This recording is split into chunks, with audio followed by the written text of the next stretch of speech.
Salam damai sejahtera bagi kita semua. Kembali kita bersama di dalam program Pemahaman Alkitab GKI Tegalrejo Salatiga. Dan hari ini kita akan menghayati firman Tuhan di dalam penghayatan akan makna mujizat di dalam tema mujizat yang kurang hebat. Mari sebelumnya kita mohon pimpinan kuasa Roh Kudus di dalam doa agar memampukan kita untuk menghayatinya dengan benar. Kita berdoa. Allah yang penuh kasih, yang di dalam Tuhan kami Yesus Kristus boleh kami panggil sebagai Bapa, kami mengucap syukur hari ini kami masih beroleh kesempatan untuk bersama di dalam program Pemahaman Alkitab setiap hari Selasa. Mampukan kami Tuhan dengan hikmat-Mu untuk boleh memahami kehendak-Mu melalui terang firman Tuhan hari ini. Kami berserah kepadamu ya Bapa. Hanya di dalam nama Tuhan kami Yesus Kristus kami berdoa. Amin. Saudara, hari ini kita akan bersama menghayati firman Tuhan dari salah satu bacaan leksionari ibadah minggu, yaitu pada bacaan yang pertama, 2 Raja-Raja pasal yang keempat ayat 38 sampai dengan 44. Kita akan belajar bagaimana kita menghayati mujizat Tuhan di dalam tema mujizat yang kurang hebat. Oleh karena itu marilah kita membaca firman Tuhan 2 Raja-Raja pasal yang keempat ayat 38 sampai dengan 44. Demikian dituliskan. Elisa kembali ke Gilgal pada waktu ada kelaparan di negeri itu. Dan ketika pada suatu kali rombongan nabi duduk di depannya, berkatalah ia kepada bujangnya, "Taruhlah kuali yang paling besar di atas api dan masaklah sesuatu makanan bagi rombongan nabi itu." Lalu keluarlah seorang dari mereka ke ladang untuk mengumpulkan sayur-sayuran. Ia menemui pohon sulur-suluran liar dan memetik daripadanya labu liar serangkul penuh dalam jubahnya. Sesudah ia pulang, teruslah ia mengiris-ngirisnya ke dalam kuali masakan tadi, sebab mereka tidak mengenalnya. Kemudian dicedoklah dari masakan tadi bagi orang-orang itu untuk dimakan, dan segera sesudah mereka memakannya, berteriaklah mereka serta berkata, "Maut ada di dalam kuali itu, hai abdi Allah." Dan tidak tahan mereka memakannya. Tetapi berkatalah Elisa, "Ambillah tepung." Dilemparkannyalah itu ke dalam kuali serta berkata, "Cedoklah sekarang bagi orang-orang ini, supaya mereka makan." Maka tidak ada lagi sesuatu bahaya dalam kuali itu. Datanglah seseorang dari Baal Salisa dengan membawa bagi abdi Allah roti hulu hasil, yaitu 20 roti jelai serta gandum baru dalam sebuah kantong. Lalu berkatalah Elisa, "Berilah itu kepada orang-orang ini supaya mereka makan." Tetapi pelayannya itu berkata, "Bagaimanakah aku dapat menghidangkan ini di depan 100 orang?" Jawabnya, "Berikanlah kepada orang-orang itu supaya mereka makan. Sebab beginilah firman Tuhan, orang akan makan, bahkan akan ada sisanya. Lalu dihidangkannyalah di depan mereka, maka makanlah mereka, dan ada sisanya sesuai dengan firman Tuhan." Demikianlah bacaan Alkitab hari ini yang berbahagia kita semua yang mendengarkannya dan memeliharanya. Haleluya. Saudara yang kasih Tuhan, bacaan kita hari ini ada 2 kisah tentang Nabi Elisa yang memberi makanan kepada para pengikutnya. Pada kisah yang pertama, yaitu ayat 38 sampai dengan 41, kita bisa memahami konteksnya, bahwa pada saat itu ada kelaparan di negeri itu. Yang kalau kita telusuri terus sampai dengan pasal yang ke-8, di sana jelas bahwa kelaparan itu sampai dengan 7 tahun lamanya. Nah, saudara, Nabi Elisa merasa bertanggung jawab untuk membantu situasi saat itu Maka ia menyuruh bujangnya untuk memasak, mengambil kuali yang besar dan mengumpulkan bahan-bahan makanan untuk dimasak dan diberikan bagi para pengikutnya. Kemudian bujangnya mencari bahan-bahan yang bisa dimasak. Ia mencari dan mendapatkan ada tanaman sulur-suluran liar, dan dia mengambil labu liar dari tanaman itu, mengumpulkan sebanyak serangkul penuh dalam jubahnya. Dibawanya, kemudian diiris-iris dijadikan bahan makanan, kemudian diolah.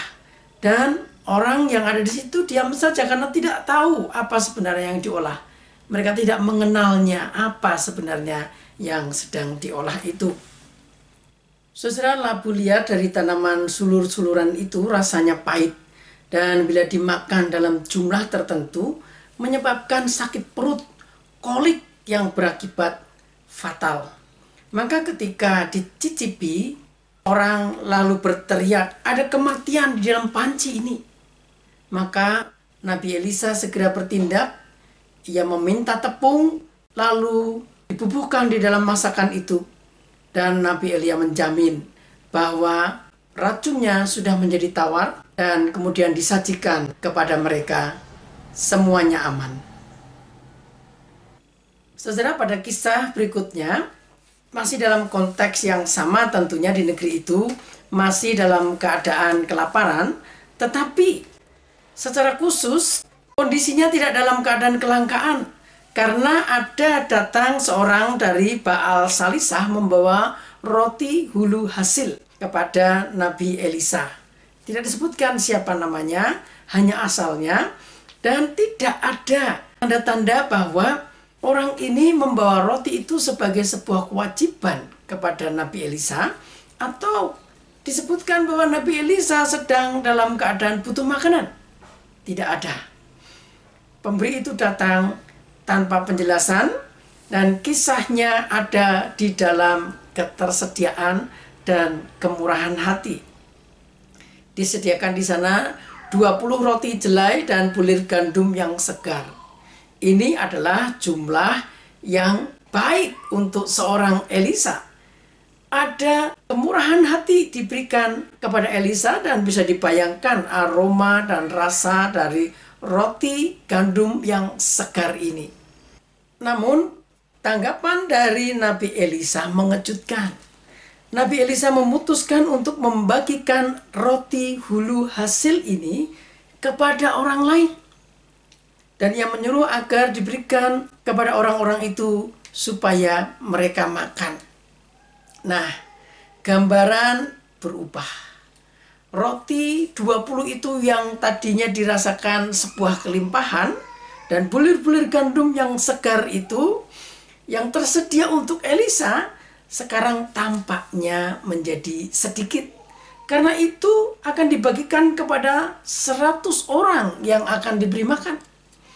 Kemurahan hati Elisa ini tidak seimbang dengan ketersediaan roti yang ada. Bagaimana bisa mengatur di hadapan 100 orang memberi makan mereka yang layak karena jumlahnya kurang? Ada kemungkinan orang ini protes kepada Elisa. Yang pertama mungkin karena takut atau malu. Bagaimana tanggapan orang-orang itu ketika hanya menerima makanan yang jumlahnya sedikit saja? Atau mungkin yang memberi roti kepada Elisa ini kecewa. Kenapa Elisa diberi hadiah tetapi seolah-olah ditolak? Atau orang ini bingung, merasa aneh, karena roti hulu hasil itu adalah roti yang khusus diperuntukkan bagi kaum imam. Saudara, mari kita lihat apa sesungguhnya makna dari roti hulu hasil itu. Roti hulu hasil di dalam kalender Israel adalah buah pertama dari panen, dan roti hulu hasil itu yang terbaik untuk mengakui bahwa tanah hasil bumi itu pertama-tama bukan hasil dari usaha kita, tetapi itu adalah berkat Allah dan milik Allah. Dan sebagai pengingatnya, maka sebagai pengekang akan keegoisan bahwa ini adalah milik saya, roti hulu hasil itu perlu dipersembahkan, disediakan kepada Tuhan. Roti hulu hasil adalah sesuatu yang kudus, dan imam harus mengunjukkan semua itu sebagai persembahan kepada Tuhan. Itu tercatat di dalam Imamat 23 ayat 20. Dan roti hulu hasil itu adalah bagian dari imam. Jadi menurut petunjuk perayaan Yahudi pada saat itu, roti hulu hasil itu diberikan kepada imam sebagai wujud persembahan kepada Tuhan. Tapi Nabi Elisa malah memerintahkan agar roti hulu hasil itu dipersembahkan kepada orang-orang, bukan kepada Tuhan. Diberikan kepada orang-orang. Nah, saudara, kemurahan hati ingin ditampakkan di dalam kisah ini. Elisa melanjutkan kemurahhatian orang yang membawa roti hulu hasil itu untuk diberikan kepada komunitas yang lebih besar, yaitu 100 orang. Nampaknya memang kurang. Tetapi setelah itu dibagikan, ternyata tidak kurang. Dan ketika itu dibagikan, makanan itu tetap berlimpah. Saudara, para penafsir Alkitab cenderung untuk mengkaitkan kisah ini dengan kisah Tuhan Yesus yang memberi makan 5.000 orang. Dan di dalam bacaan leksionari memang ini menjadi satu rangkaian dengan bacaan Injil ketika Tuhan Yesus memberikan makan 5.000 orang. Saudara, pemberian Yesus nampak hebat, besar. Memberikan makan 5.000 orang, hanya laki-lakinya saja. Dan hanya dengan 5 roti dan 2 ekor ikan. Tapi apa yang dilakukan Elisa tidak terlalu hebat, tidak terlalu spektakuler. Tapi memang itulah kebutuhan saat itu. Ada kelaparan di negeri itu. Mujizat sesungguhnya adalah kemurahan hati yang dibangun oleh Nabi Elisa. Kemampuan untuk berbagi. Saudara, kita sering memahami mujizat itu sesuatu yang luar biasa. Di dalam Alkitab, paling tidak dalam bahasa Yunani, ada 3 kata yang digunakan dan diterjemahkan menjadi mujizat. Yang pertama yaitu teras. Teras itu sesuatu yang ajaib, sesuatu yang aneh, yang benar-benar kelihatan spektakuler. Dan yang kedua, dunamos. Dunamos ini lebih menekankan kuasa dari mujizat, kemampuan dari mujizat. Dan yang ketiga, kata yang digunakan adalah semeion. Semeion itu bermakna tanda. Ada sesuatu yang mengingatkan kita akan hal penting. Tanda. Tanda itu perlu diperhatikan. Dan tanda itu mengingatkan kita akan sesuatu yang penting. Sekalipun mujizat itu adalah sesuatu yang terjadi sebagaimana kehidupan sehari-hari, tentang makanan, tentang hal-hal yang sederhana. Dalam hal sehari-hari mungkin yang terjadi tidak terlalu spektakuler. Tetapi mujizat itu ketika ada tanda yang mengingatkan kita akan sesuatu yang penting dan menyadarkan kita akan kehadiran Allah. Itu adalah mujizat. Kehidupan yang berkecukupan atau bahkan berkelimpahan sesungguhnya adalah kemurahan hati. Kemurahan hati itulah mujizat. Kemurahan hati itulah tanda bahwa ada cukup tersedia. Allah selalu menyediakan kebutuhan kita cukup bahkan lebih. Dari kisah ini, tanda ini, mujizat ini, semeion, tanda yang mengingatkan bahwa dalam pergumulan kita selalu ada kebutuhan yang sudah disediakan oleh Tuhan. Dalam keadaan apapun, kebutuhan kita sudah disediakan oleh Tuhan. Dalam keadaan apapun, pasti cukup atau bahkan bisa berlebih. Dan ini mengingatkan kita bahwa ada mujizat yang terjadi. Mujizat itu sesungguhnya adalah kemurahan hati. Ketika kita mengingat tanda bahwa Allah Sang penyedia kehidupan mengasihi kita menyertai kita, memelihara kita, akan memberikan yang baik bagi kita. Dan itulah yang perlu kita hayati. Kalau kita menghayatinya dalam sikap hidup kita, maka kita pun sudah menerima mujizat dari Tuhan. Dan ini pun mengingatkan kita, apa yang kita terima, kita perlu juga siap untuk berikan, untuk bagikan. Semua sudah tersedia oleh Tuhan. Semuanya akan cukup, bahkan lebih.